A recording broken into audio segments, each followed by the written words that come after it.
Guys, let's talk about some self-defense and even Jeet Kune myths that need to die. Let's talk about bad assumptions about certain techniques. Now, a lot of these techniques are staple backbone Jeet Kune techniques that are A, highly effective, B, easy to land, C, proven, but let's think about them. Let's think about something like smashing the knee. Smash your freaking kneecap, bro. Drop like a... Have you guys seen that movie Roadhouse? Roadhouse is this American action film from back in the late 80s where one of the great American heroes, Patrick Swayze, is a bouncer. Screws stuff up, he says awesome things, he's got a hot girlfriend. Sam Elliott is his best friend. This is probably one of the best films ever made. His advice to one of his fellow bouncers is, you take the biggest man in the world, smash his knee, and he'll drop like a stone. Guys, this is one of those techniques. It's great to throw, it's great to work it in. Side kick to the knee, a little front push kick to the knee. Good stuff. I've done it myself to no effect whatsoever. I've kicked a lot of knees. Okay, I kicked 2 knees several times, but that's not... You can knock a guy off balance with it sometimes, but as far as just kicking a guy to the knee with a side kick, and them just falling down, holding their knee, screaming like a girl, it's not gonna happen.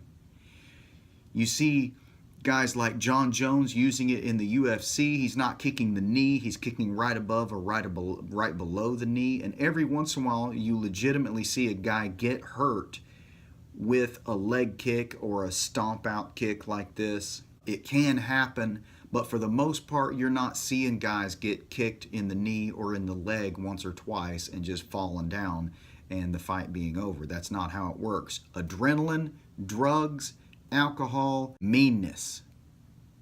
Cocaine is a hell... does a lot of things for a person.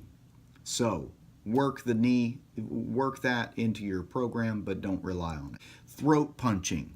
If it were that easy to take out a human being, nobody would bother with martial arts. They would just use these stupid techniques and bam, donezo. The idea is, if you can't breathe, you can't fight. That's true, but I'd much rather go for some sort of choke than punching the throat. Guys, how many boxing matches, taekwondo matches, karate matches, wrestling matches, Brazilian jiu-jitsu matches, sambo matches happen all the time? Guys get punched, kicked, chopped, they get accidentally elbows, accidentally a web hand, accidentally this and that to the throat. Nobody falls on the ground writhing around holding their throat. And they're going, oh, it's not going to work. Give it up. Driving the nose into the brain. Once again, I'm going to go through all these sports: karate, taekwondo, boxing, Brazilian jiu-jitsu, wrestling, sambo, Muay Thai, savate, kickboxing, MMA. How often in these sports do you hear about people's nose getting driven into their brain? Now, are they aiming to do that? No. But they're also not aiming to kick each other in the groin. That happens all the time. They're not aiming to gouge each other's eyes. That happens all the time. They're not aiming for the back of the head. Happens all the time. They're not aiming to grab the shorts. Happens all the time. They're not aiming to grab the glove. Happens all the time. They're not aiming to drive the nose into the brain and kill each other. Never happens. It never happens because it's not possible. Look at the size of this snoz. How are you going to get this snoz through this little bitty hole back here and all the way up into my brain? Guys, this is not a nice pick. Stop it. It's BS. It's a myth. Eye gouging. You can't fight what you can't see, boy. This is one, guys, highly, highly effective. Finger jabs to the eyes, tiger claws to the eyes, finger whipping to the eyes, reaching out, pawing the eyes. You see it in MMA all the time. Guys are reaching out, pawing like this. They're trying to stiff arm each other to keep distance, and they end up getting fingers in each other's eyes. It's very effective.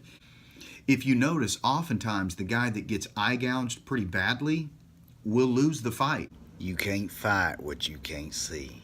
I think it's a very effective concept, a very effective technique.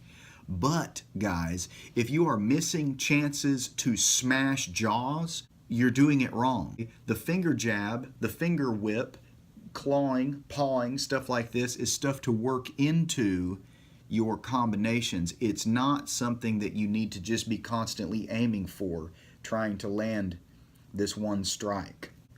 You need to be working this stuff into your combinations to make it work effectively. Don't bet your life on an eye gouge. See how tiny my eyes are? Guys, you have a hard enough time punching each other on the chin with a fist. Now you're going to try to hit my eye with a finger? Quit. Groin attacks. You hear this one often in women's self-defense. Well, if you just kick him in the stones, he'll fall down and cry like a baby. Guys, if this was sound advice, rape would not be a problem. I don't mean to joke about it. Matter of fact, I'm not joking. Sorry. Guys know how to defend this, okay? We've spent our whole life defending this area. That, and while it is very, very painful, it's very painful when there's no reason for me to be up, moving around, running, and fighting.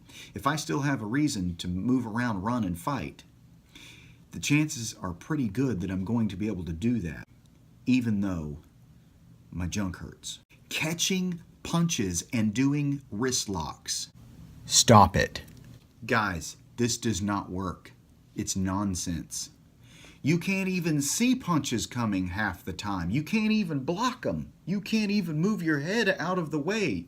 Now you expect me to believe that you're going to catch a punch and then do a wrist lock at it.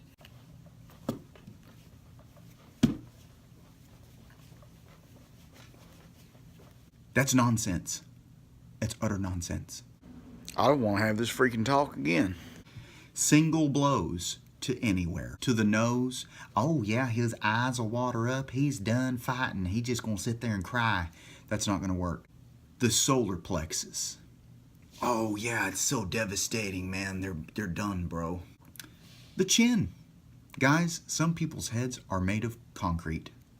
Go punch a Diaz brother in the face.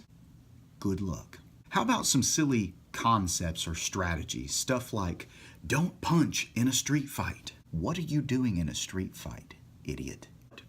Guys, if you're attacked, if you're in a situation where it's live or die, you're really worried about whether or not you break your hands? Go to the hospital. Modern medicine, guys, it's 2017. Get your crap together. Don't kick in a street fight. Not terrible advice, but you have feet. Use them. Never go to the ground in a street fight. Guys, said it in a video before, you might be fighting your sister-in-law. Do you want to go Mike Tyson on her? What do you want to do? Nobody can take me down. Nobody can take me down, bro. My footwork is too good. Bro, real talk, at my gym, we practice takedown defense every day, like all day long. Like, that's all we do. You're an idiot. Stop it. How about I can take anyone down, right? You guys that are grapplers, you can take anyone down. No, you can't. You might be able to take me down. As a matter of fact, you probably can. But you can't take everyone down. You need to know how to fisticuff. I don't fight fair. I get it. You're prepared. You carry guns and knives and stuff like that. But what happens when you're at the lake? Where are you keeping your Glock 19 at, bro? When I'm at the lake, bro, I carry an LCP like in a ankle holster deal. No, you don't. Just saying. Just saying. How about always assuming that your attacker is a stranger? I've talked about this in videos before. This might be someone you know. So, throat punching, eye gouging, shoving noses in the brain, smashing knees, knocking teeth out, probably not going to be the answer in that situation. So at the end of the day, what am I trying to say? I'm trying to say, guys, have well-rounded skills. Be able to put combinations together fluidly, efficiently, fast, powerful. Be able to grapple. Be able to keep from grappling. Be able to take someone down and hold them down. Be able to get up if someone takes you down. Be able to end a fight on the ground, violently or not. Guys, I'm just saying, get your crap together is all.